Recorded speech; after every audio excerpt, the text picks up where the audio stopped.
우리가 이제 주일 저녁에는 이 전도서의 말씀을 읽고 있습니다. 아시는 대로 이 전도서는 전도하는 책입니다. 전도하는 책입니다. 뭘 전도합니까? 하나님을 전도하고 인생을 전도합니다. 인생의 무의미함과 허무함, 그럼에도 불구하고 하나님을 경외할 것을 권고하고 가르치는 책이 바로 이 전도서입니다. 특별히 이제 전도서의 7장은 이제 지혜와 관련된 장입니다. 6장까지는 여러 가지 전도사의 그 실험과 관찰에 대해서 살펴보고 있는데요. 그런데 7장에 와서 이 전도자는 이제 2부를 시작을 합니다. 이게 1장부터 6장까지, 그 다음에 7장부터 12장까지 되어 있는데요. 이 7장에 들어와서 2부가 시작되는데, 2부가 시작되면서 지혜에 관한 이야기를 합니다. 지혜에 관한 이야기를 1절부터 시작해서 계속해서 하는데요. 바로 지난 시간에도 한 가지 지혜를 보았습니다. 지난 시간에 보았던 지혜는 지나치지 않는 것입니다. 지나치지 않는 것. 적당한 것이 지혜로운 것이고 너무 지나친 것은 좋지 않다는 것입니다. 특별히 너무 의롭고 그리고 너무 지혜로운 것이 좋지 않다는 것을 보았어요. 아니, 너무 의로운 것도 좋지 못하고 너무 지혜로운 것도 좋지 못하다.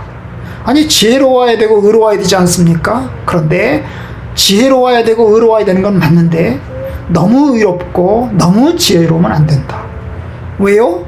너무 지혜롭고 너무 의로우면 고통이 많고 그리고 또한 괴로움이 많고 그리고 멸망당할 일이 생긴다.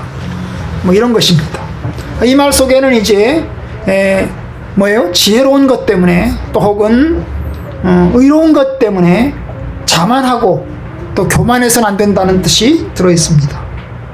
왜냐하면 내가 지혜롭다고 내가 의롭다고 믿고 자만해서 더 의롭게 나가고 더 지혜롭게 나가면 결국 그것이 어려움을 가져온다는 것입니다. 어떻게 됩니까? 항상 내가 부족하고 내가 연약하다는 것을 인정해야 되고 바로 그것이 이제 지혜자의 한계, 지혜자의 어떤 연약함 이런 것을 깨닫는 것입니다. 바로 오늘 이야기가 바로 그 지혜자의 능력과 지혜자의 아주 뛰어난 부분이 있음에도 불구하고 지혜자의 한계를 보여주는 말씀이 오늘 우리가 읽은 이야기를 보게 됩니다. 자, 오늘 보겠습니다. 19절. 지혜가 지혜자를 성읍 가운데 있는 10명의 권력자들보다 더 능력이 있게 하느니라. 여기 이제 지혜가 굉장히 중요하다는 이야기를 합니다. 그 지혜도 한 사람의 지혜입니다. 그죠? 한 사람의 지혜가, 그 한 사람의 지혜가 뭐보다 낫다는 거예요? 10명보다 낫다는 거예요. 10명의 권력자들보다 더 뜻하는 거예요? 더 능력이 있다는 거예요. 더 능력이 있다는 거예요. 한 사람의 지혜가 10명의 능력자들보다, 권력자들보다 더 능력이 있다는 것입니다. 여러분, 이 10명의 권력자라고 하는 것은 아마도 옛날 그 당시에 도시 이제 국가를 이야기할 것입니다. 각각의 도시들은 국가를 형성하고 있었습니다. 예를 들면 예루살렘 하나의 도시국가였습니다. 베들레헴 하나의 도시국가였습니다. 기브온 하나의 도시국가였어요. 그러니까 각각의 도시가 하나의 국가를 이루고 있었어요. 그러면 하나의 국가의 그 지도자, 최고 높은 사람이 있잖아요. 가장 높은 사람이 그 성을 지배하고 그 성을 안전하게 지켜야 될 책임을 갖습니다. 그런데 여러분, 이 각각의 도시국가의 가장 높은 권력자 10사람이 모여가지고 10개의 도시국가가 하나로 힘을 합쳐가지고 연합국을 형성하고 동맹국을 형성합니다. 그럴 때 여러분 그 10명의 동맹국을 형성해가지고 10명의 동맹국이 전쟁터에 나가서 전쟁을 싸우려고 한다면 여러분 그 힘은 굉장한 파워를 가지게 되는 것입니다. 연합국이라고 하는 것. 연합국이라고 하는 것이 굉장한 파워를 가지게 됩니다. 그런데 오늘 이야기는 뭐예요? 그 10명의 권력자들의 그 연합, 동맹. 그래서 힘을 모아가지고 그 합심해서 전쟁에 나가서 싸우는 그것과 한 사람, 단 한 개의 국가도 아니고 하나의 권력자도 아니고 단 한 사람의 지혜가 뭐예요? 그 10명의 권력자들보다 더 능력이 있다는 거예요. 이게 굉장한 거죠. 한 사람의 지혜가 굉장한 능력을 가지고 있다는 것을 이제 보여줍니다. 그 10사람의 정치적인 능력보다 이 한 사람의 별 볼 일 없는 인간 한 사람의 지혜가 더 뛰어나다는 것을, 더 힘이 세다는 것을 이제 여기서 강조합니다. 그만큼 여기서 강조하는 건 뭐예요? 지혜라는 것이 중요하다는 거예요. 지혜라는 것이 중요하다. 지혜라는 것이 정말 전쟁에 나가서 싸울 때 필요하고, 그 다음에 이 지혜라고 하는 것이 뭐예요? 전쟁에서 나가서 싸울 때 많은 무기보다도, 많은 군사적인 힘보다도 더 중요하다는 것을 이제 이야기를 합니다. 그런데 그 다음 말씀은 더 충격적입니다. 그 다음 얘기가 충격적인 게 뭐냐면, 선을 행하고 전혀 죄를 범하지 아니하는 의인은 세상에 없기 때문이로다. 여러분, 여기 보면 이제 19장의 19절에서는 지혜자에 대한 이야기를 했어요. 지혜자. 20장에 대해서는 20절에 와서는 의인에 대해서 이야기했어요. 의인에 대해서. 그런데 여러분, 이 19절에 나오는 지혜자와 20절에 나오는 의인은 별개의 사람이 아닙니다. 같은 사람이에요. 같은 사람이에요. 이 사람이 지혜자이기도 하고 의인이기도 한 것입니다. 지혜자이기도 하고 의인이기도 한 것입니다. 그것이 어디냐면 16절에 나와요. 지나치게 의인이 되지도 말며 지나치게 지혜자도 되지 말라. 이게 같은 표현을, 지혜자와 의인에 대한 표현을, 지혜자가 다른 사람이고 의인이 다른 사람이 아니고, 사실은 이 지혜자와 의인을 뭐예요? 평행적으로 같은 사람인데 평행적으로 이제 달리하면서 표현을 달리 쓰고 있는 것입니다. 그런 면에서 같은 사람이에요. 같은 사람이에요. 그런 지혜자, 그 지혜자가 파워가 있고 권세가 있고 능력이 있지만, 그 지혜자 어떻다는 겁니까? 죄를 짓는다는 것입니다. 연약하다는 것입니다. 선을 행하고 전혀 죄를 범하지 아니하는 의인은 세상에 없다는 거예요. 누가 생각나십니까? 솔로몬이 생각이 나죠. 여러분이 솔로몬을 생각해 보세요. 솔로몬은요, 지혜자입니다. 엄청난 지혜자죠. 하나님께서 솔로몬에게 엄청난 지혜와 능력을 허락해 주셨습니다. 그렇지만 여러분, 솔로몬이 완벽했나요? 아니죠. 솔로몬은 그렇게 지혜로운 사람이고 그렇게 똑똑한 사람이고, 그런데 그렇게 지혜롭고 그리고 의로웠어요. 여러분, 지혜롭다는 말은 의롭다는 말과 같은 거예요. 왜 그럴까요? 지혜로움의 가장 기본적인 것은 하나님을 경외하는 것입니다. 하나님을 경외하게 되면 하나님의 말씀대로 따라서 살게 되어 있어요. 그렇기 때문에 지혜로운 사람은 의롭게 살게 되어 있어요. 의롭게 살게 되어 있어요. 이게 같이 가는 거거든요. 응? 그런데 여러분, 솔로몬이 보십시오. 솔로몬은 매우 지혜롭고, 그리고 솔로몬은 매우 하나님을 경외하는 사람이었습니다. 그런데 놀랍게도 솔로몬이 어떻습니까? 지혜의 왕이지만 하나님이 그에게 놀라운 지혜를 허락해 주셨지만, 그리고 그의 지혜가 온 주변국에 소문나고 나라를 부강하게 만들었지만, 그러나 여러분, 그렇게 하나님 앞에 의롭고 하나님을 경외하고 그리고 지혜롭게 살았던 이 솔로몬의 행동, 나중에 가서는 우매하고 또 우상숭배하고 어리석은 삶을 살지 않았습니까? 그렇죠? 그렇게 본다면 여러분, 이 지혜로운 사람 완벽하지 않다는 거예요. 지혜로운 사람 항상 의롭지 않다는 것입니다. 응? 지혜로운 사람도 항상 지혜롭지 않고 의로운 사람도 항상 의롭지 않다는 거예요. 어떻게 됩니까? 결국 자만해서는 안 된다는 거죠. 의로운 사람, 지혜로운 사람 절대로 자만해서는 안 된다는 것입니다. 사실 지혜로운 사람과 어리석은 사람은 종이 한 장 차이입니다. 별 차이가 없습니다. 하나님의 시각에서 볼 때 지혜로운 사람과 어리석은 사람의 차이는 종이 한 장 차이예요. 하나님의 시각에서 볼 때 지혜로운 사람과 어리석은 사람은 도토리 키재기와 같아서 별 차이가 없습니다. 사람 보기에는 지혜로운 사람과 어리석은 사람의 차이가 엄청나게 큰 것 같아도 하나님 보시기에는 사실은 별 차이가 없습니다. 지혜가 어리석음으로 바꾸는 것이 한순간이기 때문에, 지혜로운 사람이 어리석은 사람으로 돌변하는 것이 한순간이기 때문에 절대로 자만해서는 안 돼요. 우리 인간은 기본적으로 죄인입니다. 기본적으로 악합니다. 그렇기 때문에 지혜롭다고 해서 아무리 지혜롭고 그리고 삶의 노하우를 가지고 있고 아무리 많은 능력을 가지고 있어도 여러분 금방 무너지고 맙니다. 죄를 범하지 아니하는 사람, 죄를 범하지 아니하는 의인은 한 사람도 없다. 한 사람도 없다. 모든 사람은 다 죄인이고 모든 사람은 다 우매함으로 언제든지 빠질 수 있다는 것입니다. 바로 그렇기 때문에 하나님 앞에서 우리의 연약함을 인정해야 합니다. 의인은 없나니 하나도 없고, 그리고 또한 하나님을 찾는 자도 없고 선을 행하는 자도 없다고 하신 것처럼 모든 사람이 연약한데, 특별히 지혜로운 사람도 의인도 연약하다는 사실을 또한 기억해야 합니다. 그런 면에서 아무도 이 말씀 앞에서 나는 괜찮아, 나는 아니야 말할 수 있는 사람이 아무도 없습니다. 그렇게 지혜가 중요하고 의롭게 사는 것이 중요하고 그것이 능력이 있고 파워가 있고 그렇다 할지라도 여러분 한순간에 무너진다는 것을 기억해야 합니다. 자, 21절 22절은 또 다른 한 인간의 죄성의 한 단면을 보여준 것인데요. 21절 또한 사람들이 하는 모든 말에 네 마음을 두지 마라. 그리하면 네 종이 너를 저주하는 것을 듣지 아니하리라. 인간의 죄성이 뭐냐 하면 뒷담화를 하는 것이야. 뒷담화, 심지어 다른 사람을 저주하기도 한다는 것입니다. 전도자는 청중에게 사람들에게 사람들이 하는 말에 신경 쓰지 말라, 마음 두지 말라고 충고합니다. 아마도 여기서 너는 사람들이 하는 말에 네 마음을 두지 마라 라고 말할 때 여기서 너는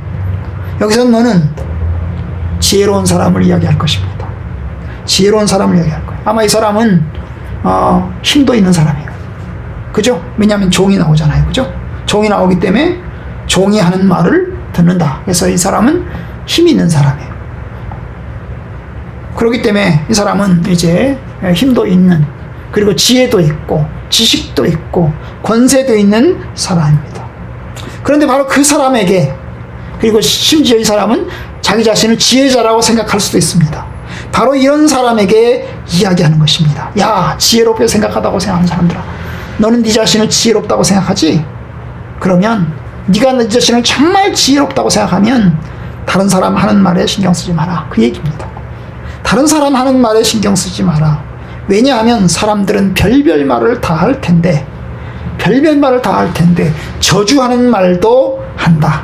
심지어 너의 종들이, 네가 부리는 사람들이 너를 저주하는 말도 할 것이다. 그러니까 그런 말에 일일이 신경 쓰지 마라. 그뿐만 아니라 너도 사람들을 저주하지 않냐?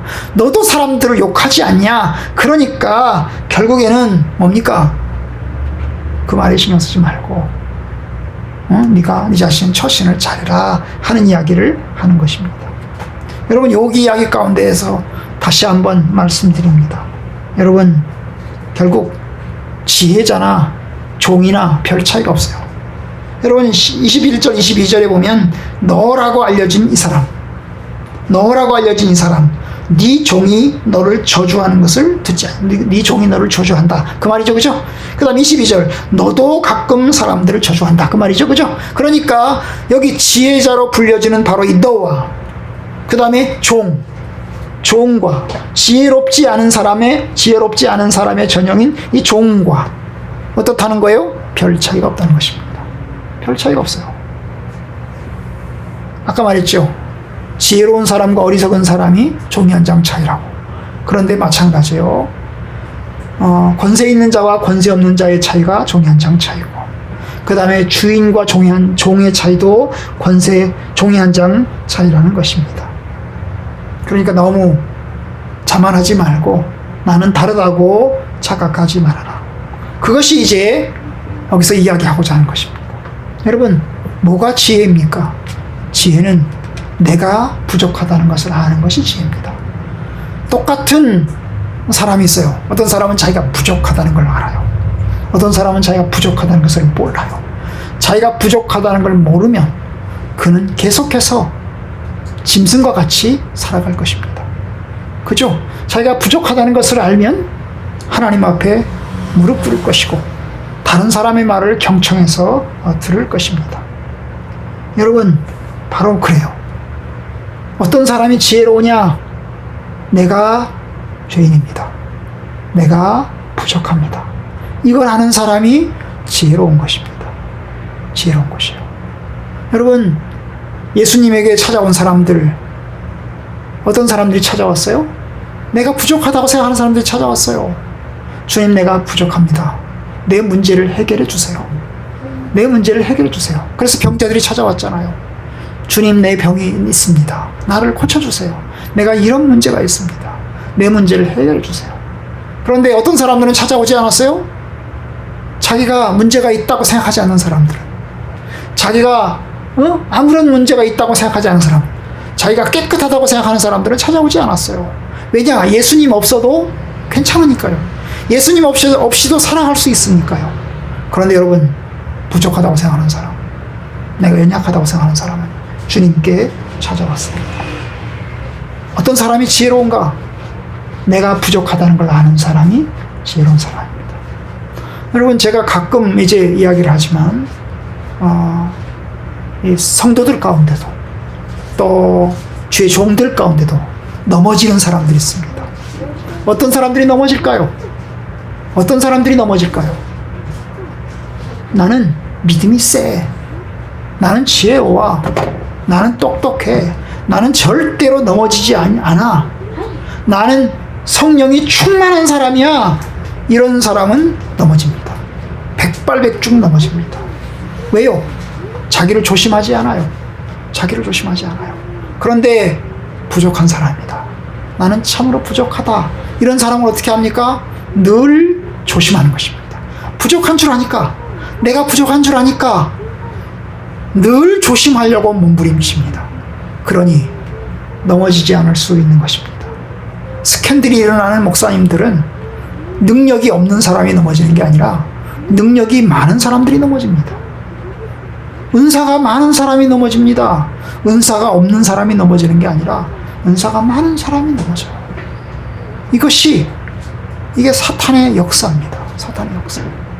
그러니까 여러분, 우리가 절대로 자만해서는 안 됩니다. 나는 부족합니다. 나는 연약합니다. 그걸 깨달았으면 늘 조심하고 늘 조심해야 되는 것입니다. 자기가 자기를 알아야 되는 거죠. 자기가 자기를 알아야 돼요. 존 칼빈이 말했던 것처럼 여러분, 자기 자신을 알아야 하나님을 알 수 있고 하나님을 알아야 자기 자신을 알 수 있어요.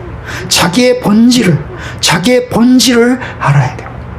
자기의 본질을 모르면, 자기가 처한 상황과 자기의 처한 위치를 모르면 어때요?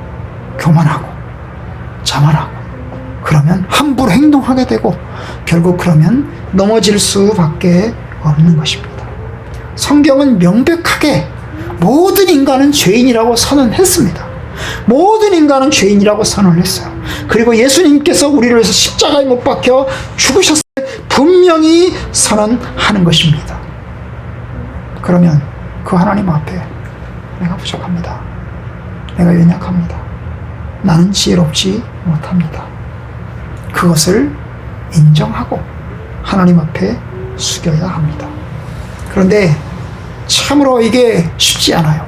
자기가 악하다는 것을, 자기가 부족하다는 것을 깨닫는 것이 쉽지 않아요. 그래서 하나님 앞에 이제 징계를 받는 거죠.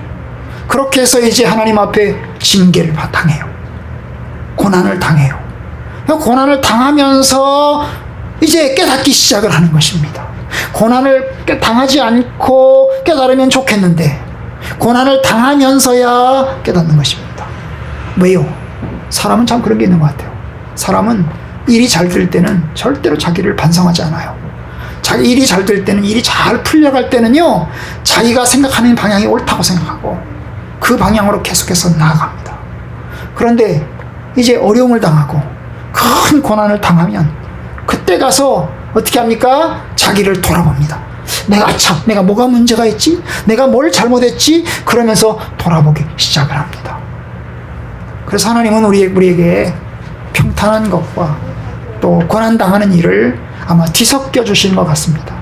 우리로 하여금 늘 고난당하면 좌절당할까봐 하나님께서 순탄함과 기쁨도 주시고, 그러나 또 늘 기쁨을 주시면 우리가 또 교만하고 또 하나님을 잊어버릴까봐 그래서 하나님께서 때때로 시시로 큰 고난과 징계를 통해서 우리로 하여금 낮추시기도 하시는 것 같습니다. 여러분, 지혜로움은 자만하는 게 아닙니다. 그건 참 지혜가 아닙니다. 그것은 오히려 어리석음입니다. 하나님 앞에 우리의 본질을 깨닫고 주께로 나아갑니다. 혹시 우리 성도님들 중에서 고난을 당해서 그 고난 때문에 눈물 흘리고 또 고통을 당하고 계신 성도님들 계십니까?